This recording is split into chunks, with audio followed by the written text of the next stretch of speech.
Estamos começando aí mais um Pod Eu Sou, você que está aí sempre ligado na nossa programação, você nesse domingo, são meio-dia. Queridos, compartilha aí essa visão do reino para todo mundo, curte aí, é aquele de praxe, aquele pedido que todo youtuber faz. A gente precisa ver a nossa página crescer para que a palavra de Deus seja propagada e chegue a vidas que precisam ser alcançadas. Então curte aí, nos ajuda aí, vai aí, curte, toca no sininho, ajuda aí o nosso canal a crescer, se inscreva, né, no nosso canal, porque nós cremos que Deus tem algo tremendo para falar contigo através desse programa hoje. E nós estamos hoje recebendo uma pessoa ilustre, um amigo, um pastor, um cantor, um músico, família, um cara que Deus tem levantado assim poderosamente. É um amigo, está conosco hoje, pastor Josiélito Martins. Fala aí, meu amigo. Olá, meu amigo apóstolo Frank, que honra, que prazer, que privilégio estar com o senhor aqui hoje.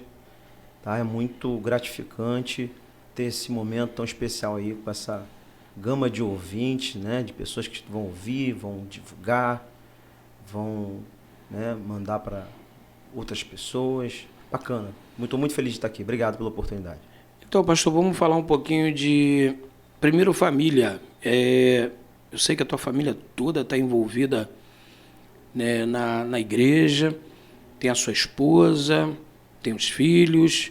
Vamos falar um pouquinho, pessoal, conhecer um pouco a tua história, né? Você é evangelho desde pequeno? Como é que funciona? Você nasceu na igreja e como é que você conheceu a tua esposa? Fica à vontade. Bom, meu apóstolo, tudo começou com a minha mãe, né? Minha mãe é serva do Senhor desde criança, né? E sempre nos ensinou aí o caminho que se deve andar. Porém, contudo, entretanto, pelo um tempo a gente se afastou, né? Ficamos longe do caminho do Senhor aí, numa etapa bem complicada, um tempo bem negro, né? Mas como o Senhor, ele é poderoso, o seu amor é infinito, né? Pela nossa vida, um amor que não tem como se explicar. O Senhor nos alcançou novamente e me deu uma segunda oportunidade, né, de retomar da onde eu parei. E hoje eu estou vivendo tudo o que o Senhor sonhou para mim. E em relação a casamento, sei que a tua esposa está envolvida. Falando isso, você manda um abraço, senão já viu, né, Varô? Não apanha, Tem que Varão. mandar, Não apanha. tem que mandar um abraço aí para a Varoa, né, que está em casa assistindo também. As ovelhas também, falar um pouco também dessa fase como pastor, né, alguém que cresceu na igreja. Hoje Deus despontou você com um ministério lindo, né, a gente vai falar também sobre isso, o nome do ministério, mas nasceu lá, saiu, se desviou. E como é que você conheceu a tua esposa? Então, meu apóstolo, tudo aconteceu dessa maneira, né? Eu fui criado na igreja aos 14 anos, eu decidi me desviar, né? Minha mãe, uma mulher de Deus, de oração. Eu fiquei dos 14 aos 20 praticamente fora da presença do Senhor, né? E o Senhor me alcançou e eu retornei para Jesus. Quando eu retornei para Jesus, né, eu conheci a minha esposa, uma mulher maravilhosa, né, uma menina ainda naquele tempo, decidiu investir em mim, decidiu acreditar, né, na minha vida e orou também juntamente com a minha mãe, lutaram pela minha vida e hoje eu sou muito abençoado, né, por ter uma família muito maravilhosa, muito bacana, né, que se inicia com a minha esposa, meus filhos. Hoje eu tenho 3 filhos, Josué com... E sua esposa, ela também era filha de pastor, não é isso? Também. Minha esposa também foi criada num lar cristão, né? Isso também cooperou bastante, porque ela já vinha com raízes, né, cristãs. Então ela foi um ponto primordial no meu regresso para Cristo, né? Ela me ajudou e me ajuda muito até hoje. Você já tem quantos anos aí no Evangelho? Como obreiro, pastor, quantos anos? Desde que eu retornei para cá, eu já tenho aí uma soma de uns 20 anos servindo ao Senhor, né, com a minha família, Mas uns 20 anos servindo ao Senhor. E quando você entendeu o chamado de Deus, tipo assim, cara, eu tenho um chamado, eu tenho um ministério. Como é que foi esse despertar em você? Quando eu regressei para Jesus, né, o meu sogro, né, que é pastor, ele nos entregou uma rede jovem. E eu e minha esposa, a gente trabalhou com essa rede jovem.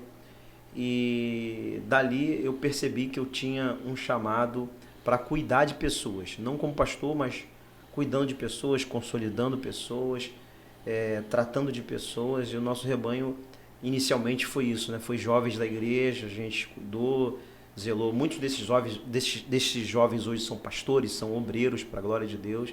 E assim começou a minha história como pastor, cuidando de pessoas, né? E como é que você veio o envolvimento com a música? Que a gente, para quem não sabe, pastor Josiel toca guitarra, teclado, bateria, toca tudo, né? E também tem sido esse influenciador na sua família, né? Teu filho hoje também é baterista, né? Como é que funciona isso? Então, eu toco desde garoto, 12 anos. Tinha um senhor que ia na minha casa, que ele tocava cavaquinho. E naquela época era muito caro, né, um instrumento. E eu pedi ao meu pai, falei, pai, eu queria tocar cavaquinho, só que o moço não deixa. Tinha muito ciúme do instrumento dele. E meu pai fez um esforço danado na época, conseguiu comprar um cavaquinho. Meu primeiro instrumento foi o cavaquinho. Aí eu fui desenvolvendo ao longo do tempo outros instrumentos, conforme a necessidade da obra, da igreja, né, do tempo. Então, pastor, e em relação ao teu ministério da palavra, que para quem não conhece, o pastor Josielito é um exímio pregador, sou fã do pastor Josielito pregando, e é um cara que começou a pregar como eu, e todo mundo começa se espelhando, vendo alguém, tendo alguém por influência. Quem te influenciou mais na pregação, não cantor, não levita? Meu apóstolo, na pregação, um cara que despertou em mim assim esse desejo, por incrível que pareça, se chama Marcos Feliciano. Esse cara foi um cara que, Bom, eu acho que ele marcou uma geração toda, né, cara? Todo mundo queria ser ele, né? cara, esse cara foi assim um fenômeno, foi alguém que revolucionou ali a chamada jovem, né? Porque até então a gente tinha grandes referências no Ministério da Palavra, mas gente mais madura, né? Mais tarimbada, né? Mais velha. E o Marcos vem bem novinho, deixando aquela mensagem, pô, tu pode. Você é novo, mas você pode, tem espaço para você. E ele vem de uma pegada diferente também de administração, né? Ele não veio com aquela tradição, aquela pregação dos antigos, diferente, né? Ele veio diferenciado, né? Vem aquele contando aquela história, vem envolvendo o povo, né? Verdade. Avivalista, né? Muito. Foi uma época que ele iniciava com aquela oração, né? Se o senhor está cerca aqui, né? Vinha com aquela pegada e todo mundo seguia ele, né? Fenômeno. Era, e acho que sempre vai ser um cara que arrebatou o coração de muitos jovens para o chamado da palavra. Você, como pregador, não como pastor, você tem um chamado, começou a exercer esse chamado. Você teve sonho de alcançar a fama como pregador, de que todo mundo te conhecesse ou não? Qual era a tua intenção como pregador, assim, no teu coração, no teu íntimo? O que é que você sempre pensou com a tua ferramenta? Bom, apóstolo, para falar a verdade, acho que todo mundo tem esse sonho, né? Eu não quero ser aqui demagogo e Hipócrita, né? hipócrita a não falar. Vamos abrir o coração e falar a verdade. Todo jovem tem um sonho de pregar, né, nas grandes conferências, nos grandes eventos. Então, por muito tempo, esse foi o meu, essa foi a minha grande veia incentivadora. Pô, eu quero chegar lá, eu quero chegar lá. Isso me ajudou bastante, porque isso fez com que eu estudasse um pouquinho mais, me preparasse, me qualificasse um pouco mais nos livros, na questão da fala, né, que a gente vem de uma criação bem simples. Então, em certos lugares, para você aplicar uma palavra, você tem que ter uma linguagem um pouco mais apurada. Então isso me despertou, me trouxe de volta para o estudo, algo que tinha morrido na minha vida, né? Então eu, por querer pregar e levar a palavra em lugares que eu nunca tinha ido, igrejas que eu nunca tinha tido a oportunidade, eu comecei a estudar um pouco mais. Então isso foi um grande motivador. Eu queria né, ter esse reconhecimento como um pregador da palavra de Deus. Você acha que a gente que veio de uma geração lá atrás, você falou de estudo, de livros, de dificuldade de ministrar, você acha que a geração nova, com a internet, a facilidade é grande. Hoje você quer comprar um livro, não precisa. Você vai dentro da internet, baixa um e-book, tu vai pesquisa na internet e encontra informações que a gente não tinha esse acesso antigamente. Não tinha. E a gente, quando não tinha dinheiro para comprar um livro, ficava... É Bíblia. Você tinha que ir para a Bíblia e para o joelho. Oração, não tinha jeito. E Deus dava o resto. Mas não aquele conhecimento apurado. Hoje a gente fala de Flávio Josefo, de não sei quem, de tradição judaica e tudo mais, que a gente foi tendo esses recursos de livros. Mas hoje a internet ela é um meio muito grande. Mas você acha que ajudou ou atrapalhou? Você acha que hoje o pessoal ficou com preguiça de estudar porque assiste pregação, pega um conhecimento, junta uma mensagem ou pega dos outros? Que tem muito isso, né? Tem. Você acha que... Como é que funciona para você? Na minha humilde opinião, apóstolo, eu acho que atrapalhou. Porque essa questão de você não ter muito aonde procurar te colocava mais dependente de Deus. E a gente tinha só a Bíblia e o joelho. Então a gente mergulhava dentro dessas duas ferramentas que são essenciais na vida de um pregador, e não tinha essa. A gente passava horas e horas lendo a Bíblia, relendo o mesmo texto. Eu lembro que eu lia... Você era daquele pregador que Deus te dava algo, falava assim, ia lá no monte consagrar a pregação que Deus te deu? Cara, eu era daquele pregador que sonhava, cara, a mensagem. E isso ainda acontece raramente hoje. Acho que eu era mais crente. Mas eu sonhava com o texto e com a palavra que eu estava pregando, que eu ia pregar. Isso já aconteceu por muitas vezes, eu sonhar que eu estava pregando, que eu estaria pregando de um texto, e eu procurar na Bíblia, achar o texto e daí começar uma mensagem, começar a escrever a mensagem por causa do sonho, entendeu? Então isso é uma coisa que mexe muito comigo quando eu lembro, né, dessa sensibilidade. Trocaram a sensibilidade pela técnica, poxa. É isso aí. Você é daquele que pregava no espelho? A mim? Muita coisa. Irmãos, paz do Senhor. Muita coisa, em posição de voz. No espelho olhando, receba! Muita Você era coisa, desse? Muita coisa. Fiquei muitas vezes.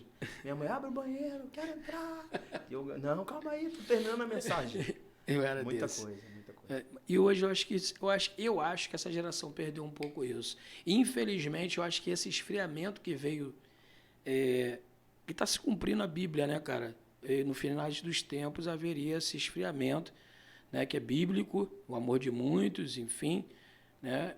E a gente vê que, assim, ficou uma coisa mais, não generalizando, claro, tem crente, tem profeta, tem homens que se separam, mas a geração de modo geral, eu acho que caiu num esfriamento por conta dessa facilidade de ter o conhecimento. Você acha isso? Eu acho sim. Eu acho que não tem essa dificuldade pela busca, parece ser fácil demais e na realidade não é. O que é de Deus, o que vem de Deus é difícil, né? É buscado no choro, na lágrima, né? No pranto, entendeu? Então eu acho que o pregador que mantém essa essência da oração, da busca na palavra, né? Eu não estou dizendo que o cara tem que ser bitolado, o cara não tem que ler livro, não tem que pesquisar, ele tem que pesquisar. Só que às vezes aflora muito o lado intelectual e o lado espiritual fica apagado. E eu acho que é muito importante o pregador, o palestrante, o ensinador, o discipulador não perder essa veia espiritual. Tudo tem que ter o Espírito. O Espírito está aqui agora. Tem que ter um equilíbrio, né, cara? Sim. Crescer na graça e no conhecimento. A mesma coisa, a espiritualidade também ter o estudo, que tem gente também que, desde a nossa época, sim, tudo é língua estranha, tudo é espiritual, Deus está vendo o anjo, mas na hora de entregar a mensagem não tem aquela início, meio e fim. Sim. Né? Não digo nem tema da mensagem, mas o cara não tem pé, não tem cabeça. A mensagem é desorientada. É dois pilares, né? Graça e conhecimento. É graça e conhecimento. Então tem que ter os dois, né? Eu sou um pregador que eu me considero já um pregador obsoleto. Em que sentido? Eu às vezes deixo aflorar muito esse meu lado, né, espiritual na palavra, né? Às vezes eu deixo... É mais forte do que eu. Às vezes eu estou com um texto, uma mensagem, um contexto, algum argumento histórico, e de repente no meio da mensagem eu me rendo ao que o Espírito quer falar e acabou, cara. Já era. Eu também sou assim. Agora vamos ser sinceros. A gente hoje, vamos falar de pastorado. A gente é pregador, é na veia. Deus chamou a gente com essa ferramenta, eu te conheço e a gente sabe disso, você me conhece, também sabe que a gente é pregador. Mas aí a obra vem e vem o cansaço, vem o desgaste, não tem jeito. Paulo sentiu isso.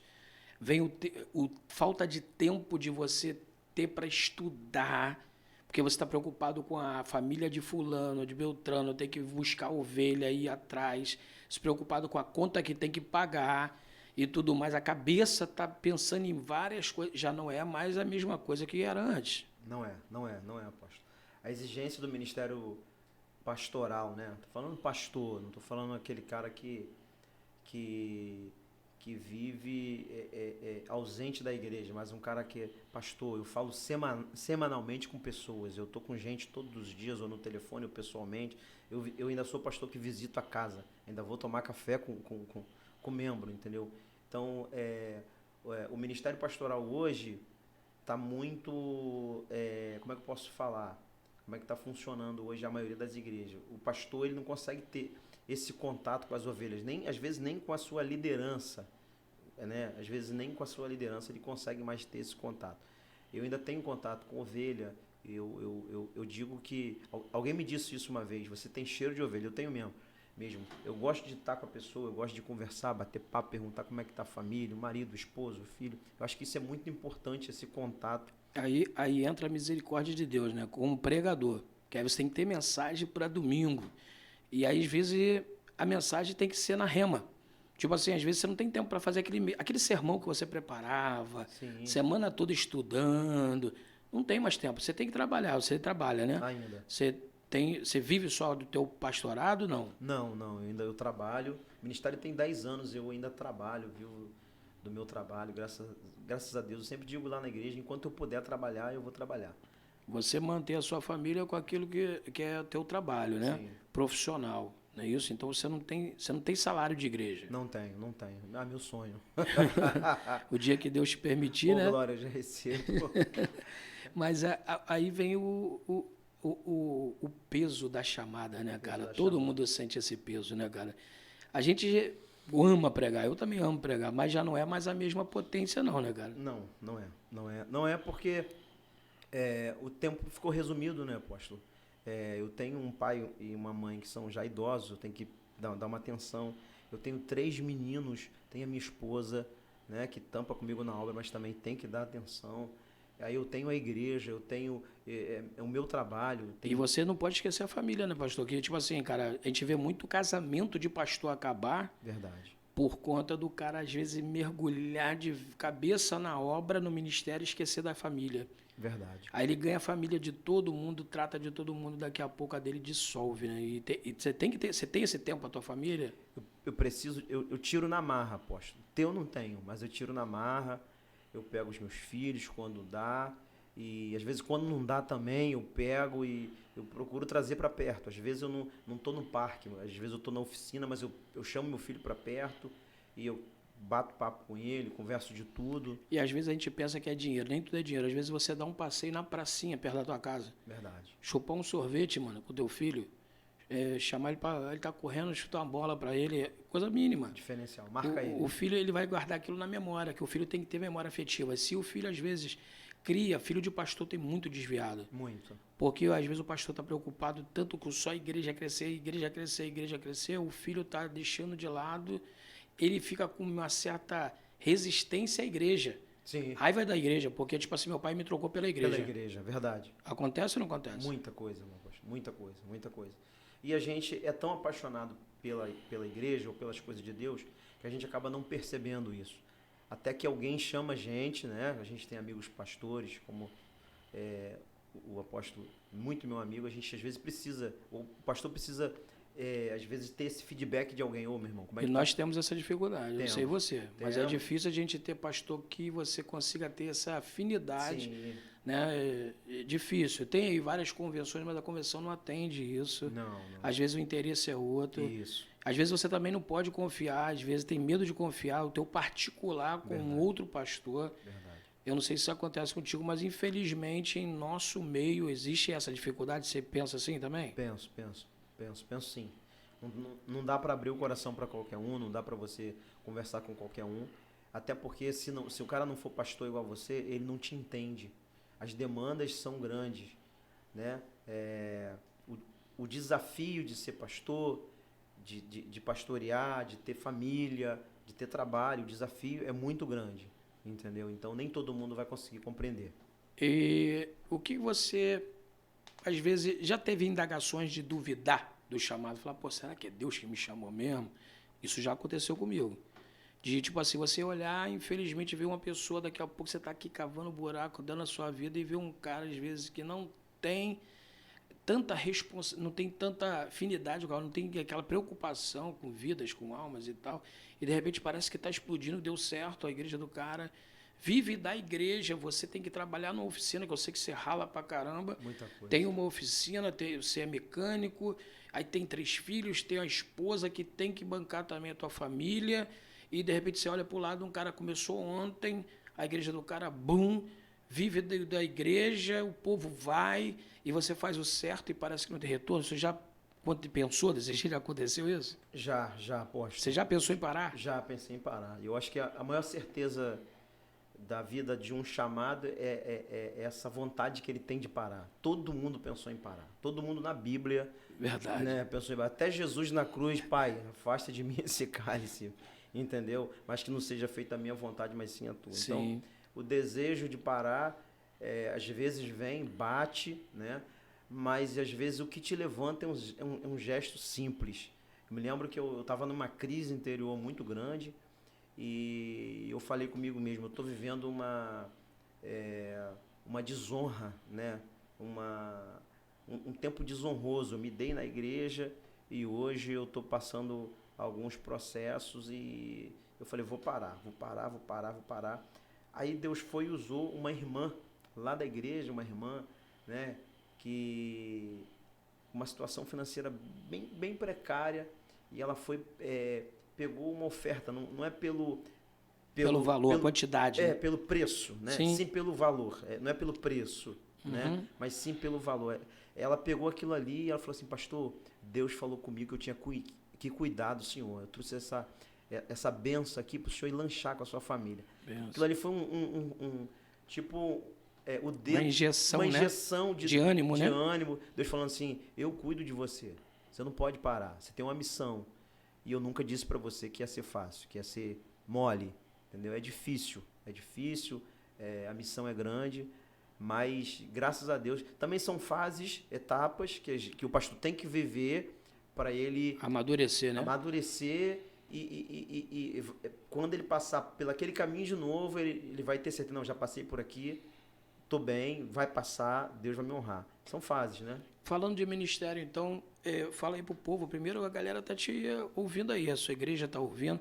Como é que... Fala o nome, eu quero que você passasse pro povo o nome do seu ministério, como Deus te deu esse nome, quanto tempo tem de ministério, e a galera, eu sei que tem muito jovem, como é que tá aí? O povo da sua igreja tá aí, ligado aí, como é que é isso aí?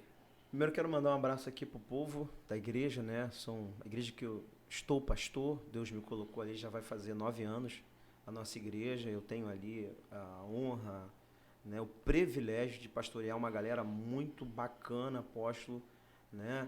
E eu não vou falar nome aqui porque é muita gente, eu tenho que falar nome de todo mundo. Sim. Mas uma igreja abençoada que Deus colocou sobre os meus cuidados, né? Uma igreja que me honra, uma igreja que eu posso dizer que cuida de mim, da minha família, da minha casa.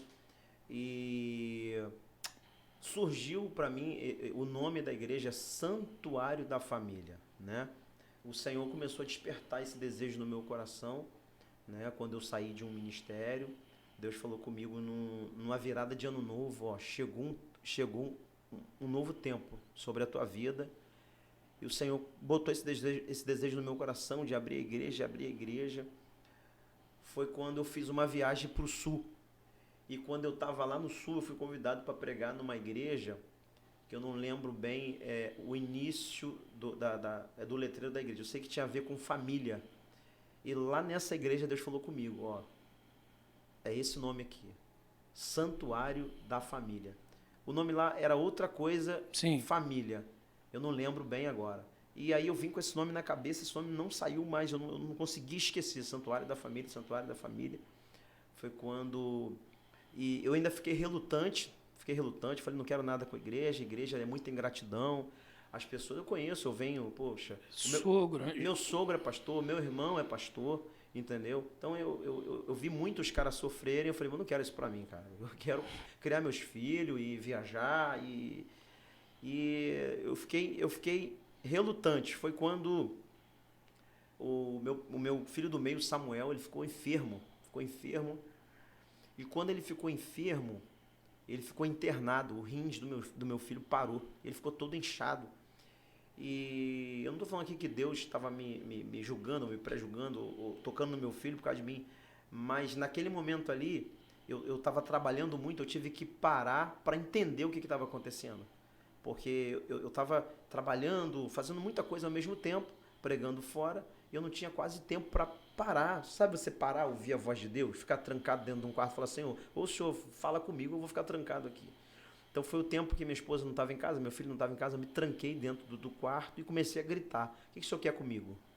É em mim? O pecado está em mim? Me fere, me mata, mas cura meu filho. Então foi nesse momento que Deus despertou no meu coração com mais força em abrir a igreja. Mas também não procurei nada.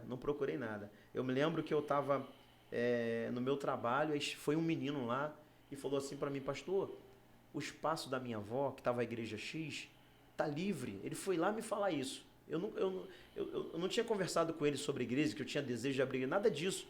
Ele foi lá me falar que o espaço da avó dele estava liberado, que a igreja que estava lá comprou um espaço, fez um igrejão, e eles tinham ido para lá e o espaço estava liberado. Eu falei, mas por que você está me falando isso? Não sei, eu só quero te falar isso. Aí ele falou para mim, foi quando Deus falou, aí, vai. Aí eu falei, beleza, mais tarde eu vou lá na casa da sua avó. Foi quando eu fui lá, olhei para o espaço, eu falei, meu Deus, será que é aqui? E aí eu fechei com ela e começamos a igreja e, para a glória de Deus, nós já vamos fazer agora 9 anos e o Senhor tem trabalhado, tem libertado famílias, né? Pessoas têm sido alcançadas pelo poder da palavra de Deus, que é a palavra que muda e transforma o homem. Mas foi fácil nesses 9 anos aí? Poxa, apóstolo. Muita correria, muito difícil. Como eu disse, é desafiador. Eu vi muita gente que começou, que parou, né? Por muitos motivos, né? Como eu também pensei em parar. Eu falei, poxa, o cara não foi, eu também não vou, não. Mas o Senhor veio sustentando. É Deus, é Deus. Não tem nenhum mérito meu, né? Não é meu talento, não é que eu prego, não é mérito de ninguém. A igreja está aberta porque Jesus é o dono da igreja. Ele que tem cuidado da igreja, ele tem suprido as necessidades e a gente está... a nossa igreja hoje, apóstolo, é uma igreja que é difícil pastorear. Por quê? A gente pastoreia igrejas locais. Igrejas locais não trabalha com entretenimento. Igrejas locais trabalham com as pessoas... Visita, famílias, pessoas dali, entendeu? A gente não tem aquela grana para trazer aquele cara famoso para atrair gente. A gente trabalha com pessoas do dia a dia ali, né? E o Senhor... cheias de problemas que precisam ser curados e tudo mais. Muita coisa, muitos problemas, né? E quanto mais aumenta o número de pessoas, mais problemas e exige mais do pastor, né? Então, a gente está aí, estamos lutando, batalhando e vivendo o que Jesus disse, né? Que as portas do inferno não prevaleceriam contra a igreja dele. E é isso. E, assim, o ministério seu, que como pregador, veio pastoral, já não tem aquela tanta liberdade, mas Deus ainda te vocaciona, você ainda pregar, a ir ministrar.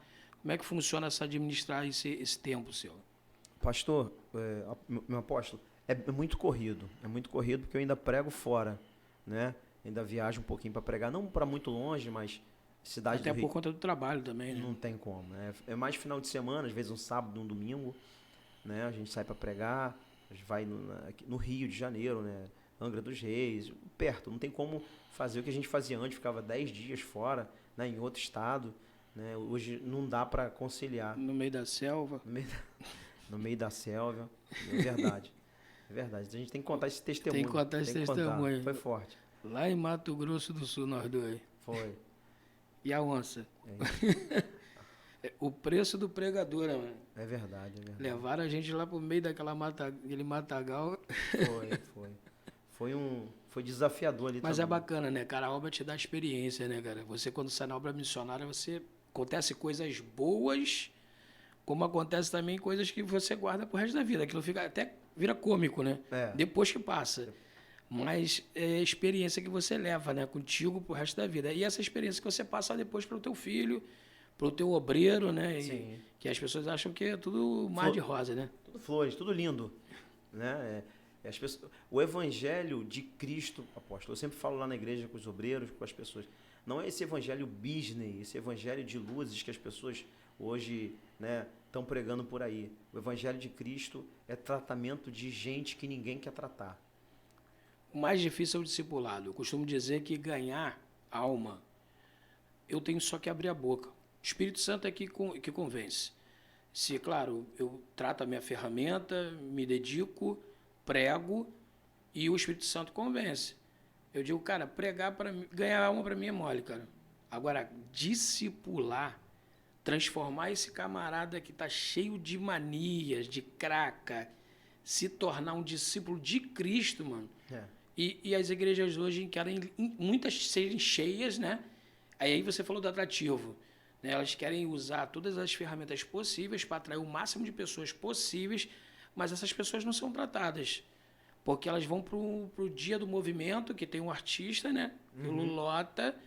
E aí no próximo culto tem outra, lota de novo, tem outro entretenimento, mas não tem aquele tratamento e o confronto. Vamos ser sinceros, as igrejas que trabalham nessa linha, elas não pregam mais contra o pecado.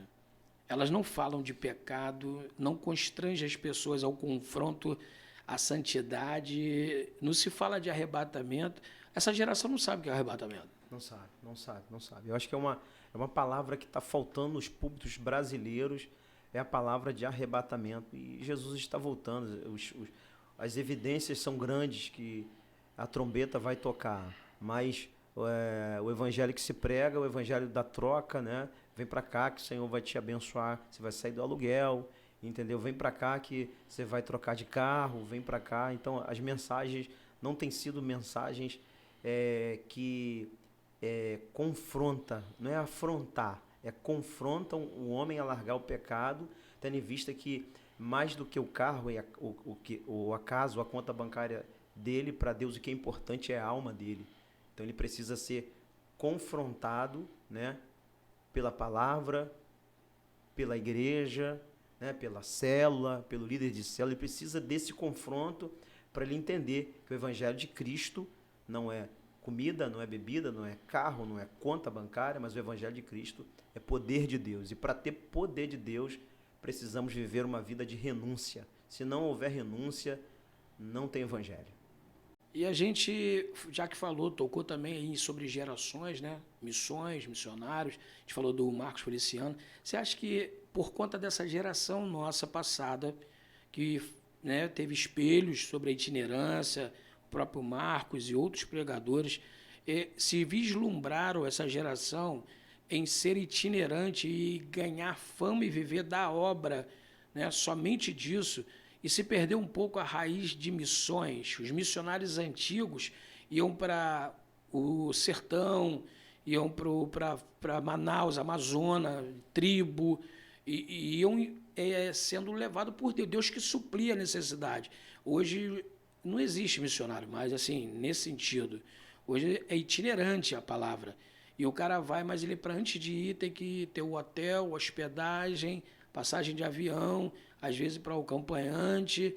Você acha que isso aí atrapalhou um pouco a expansão das missões? Eu sou novo, bom, pelo menos me considero, né? Tenho só 40 anos, eu ainda sou do tempo que a igreja, né, a Assembleia de Deus, a nossa igreja mãe, raiz, né, a igreja preparava 10, 20 jovens para poder mandar em missões. E esses jovens, eles ficavam fora, né? E ficavam hospedados numa igreja, na casa de um irmão, e ficava ali numa cidade. Por exemplo, a gente tinha o hábito de ir para Minas.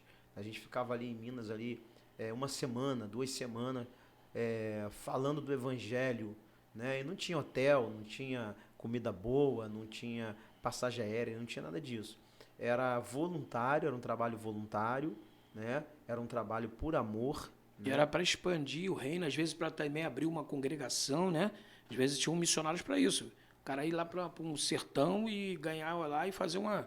Não é isso? Os frutos que ficavam, não ficavam às vezes nem para a igreja que foi, né? Na realidade, nós íamos para lá, pregávamos o evangelho e a gente orientava a pessoa para ir para a igreja mais próxima. E às vezes a igreja mais próxima não era a igreja Assembleia de Deus, era a Igreja Universal, era a Igreja Deus e Amor. Independente da placa denominacional, a gente orientava aquela pessoa com a família dela se aproximar de Cristo através de uma igreja mais próxima da casa dela, né? Então, isso foi substituído pela itinerância, né? Hoje, para você trazer um pregador é custoso, né? Eu não estou aqui, né, para poder desvalorizar. Eu sei que tem custo, ninguém sai de casa sem nenhum tipo de custo. Se gasta gasolina, se gasta roupa, se gasta tanta coisa. Só que como a coisa ficou muito, como é que eu posso dizer? Ficou dessa maneira, existe algumas coisas que nós perdemos. Se perdeu a essência, né? Perdeu a essência, porque às vezes, ou por vezes, acontecia de a gente estar numa casa simples, de pau a pique, e alguém com câncer ser curado de câncer. Mas isso nunca não foi filmado, isso não foi colocado em foto, mas Deus curou de câncer, né?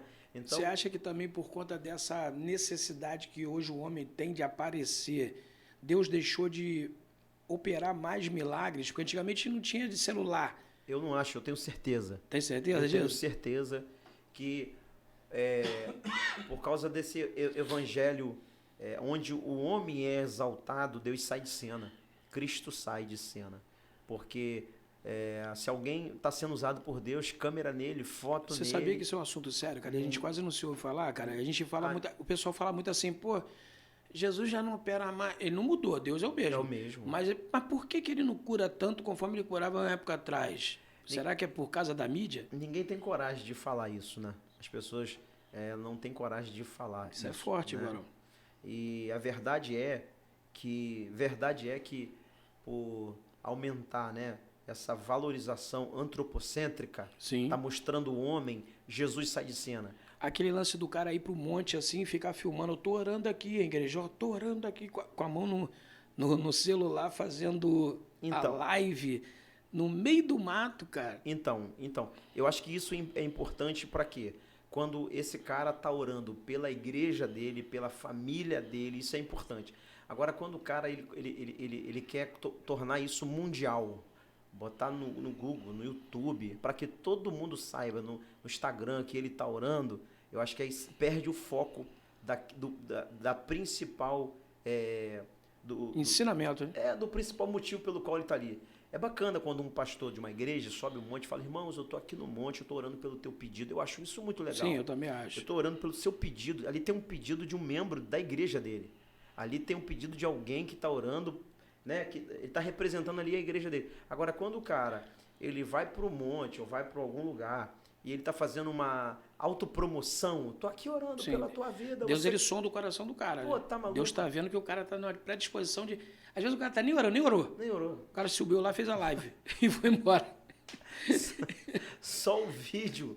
O cara fez só o vídeo. E vai entendeu? embora. Eu acho que aí perde Rapaz, tem cara... Eu vou te falar uma que eu fiquei... Tem cara que fala que tá no monte, é o mato do quintal de casa do lado. Mano. O muro do quintal, o cara vai pro meio do mato abaixo e fala que tá queimando o pedido.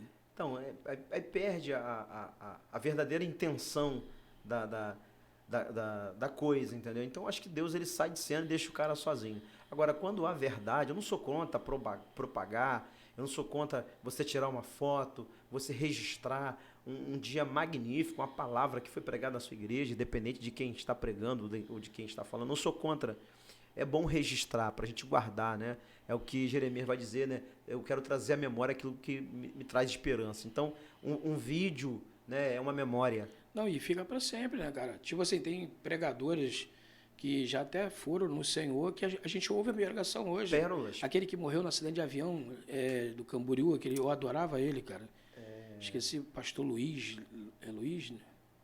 Luiz Antônio. Luiz Antônio, acho que isso aí. Acho que é isso. É um escuro, um mulato, pregava com eloquência terrível, eu adorava ele. O filho dele até agora estava acompanhando esse dia, o filho igualzinho a ele. Igualzinho. Pregando. Igualzinho. Então, é um cara que ficou. Uma referência. A mensagem ficou. Que a palavra não passa, tá aí.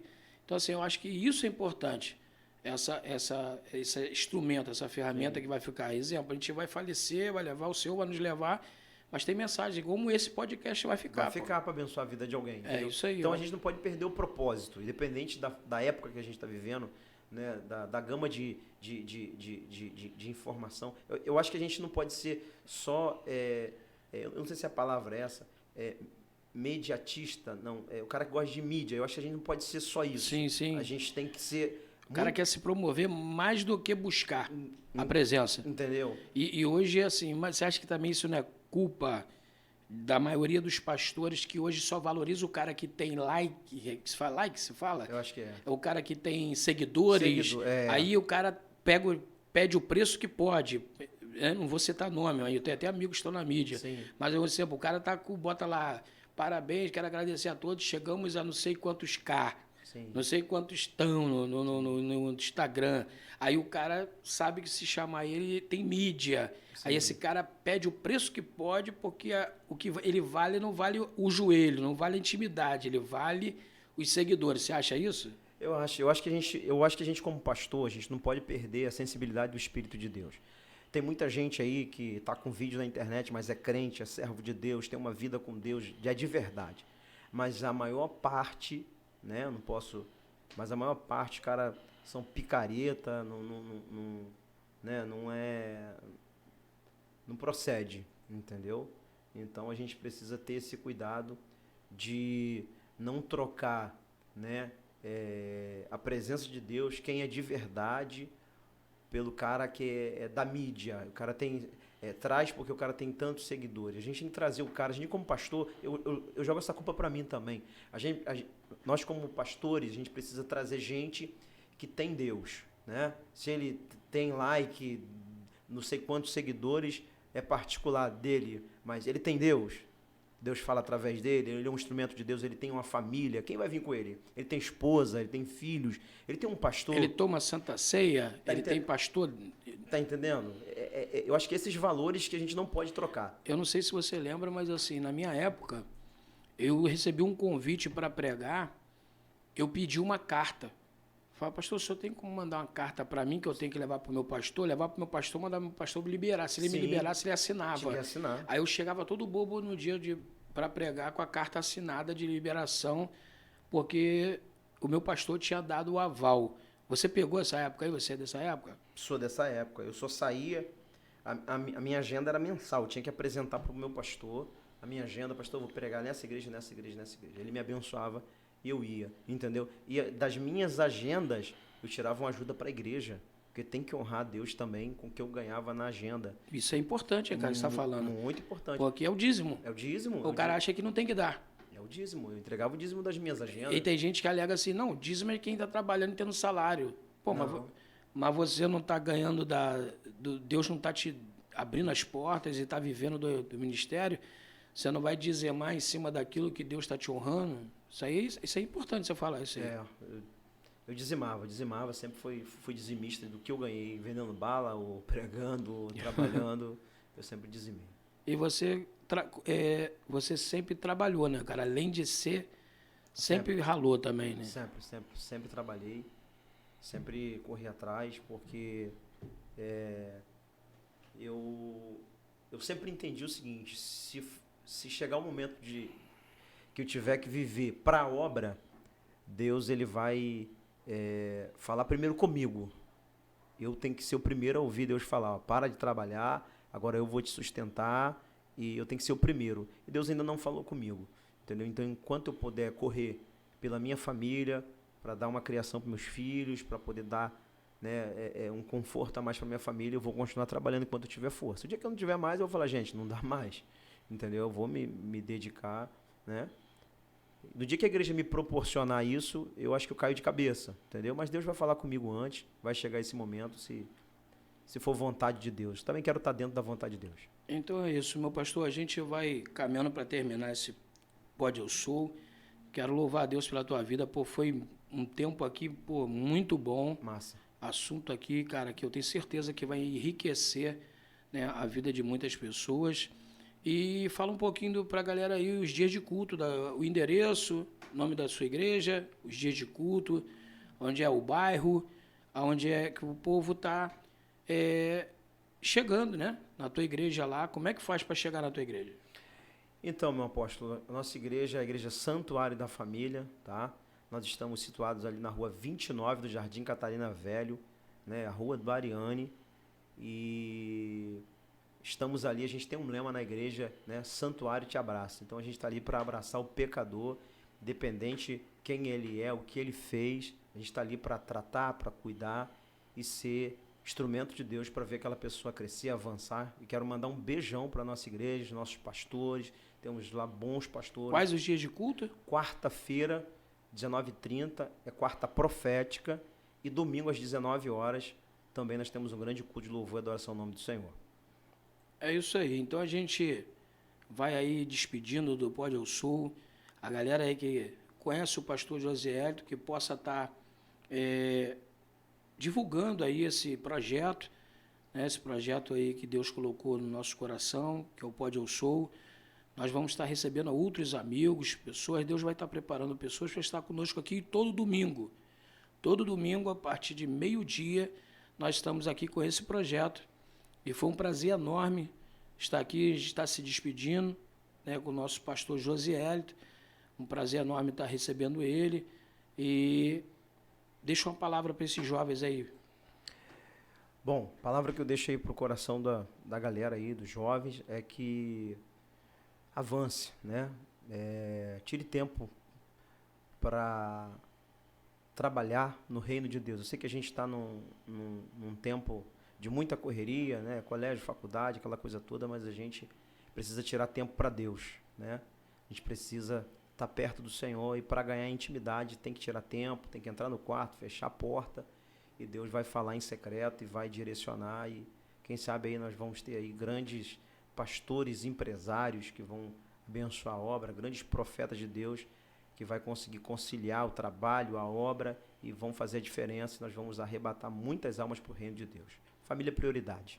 Pastor, telefone de contato para a galera. O telefone de contato é 988415837. 988415837. O telefone de contato, você que quer participar de um dos nossos cultos, vai ser uma honra, um prazer ter você e a tua família ali conosco. É isso aí. Forte abraço. A gente vai se despedindo. Pode Eu Sou. Fica ligado aí no nosso canal. Se inscreve aí. TV TSF Gospel. Forte abraço. Deus abençoe, queridos. Pai.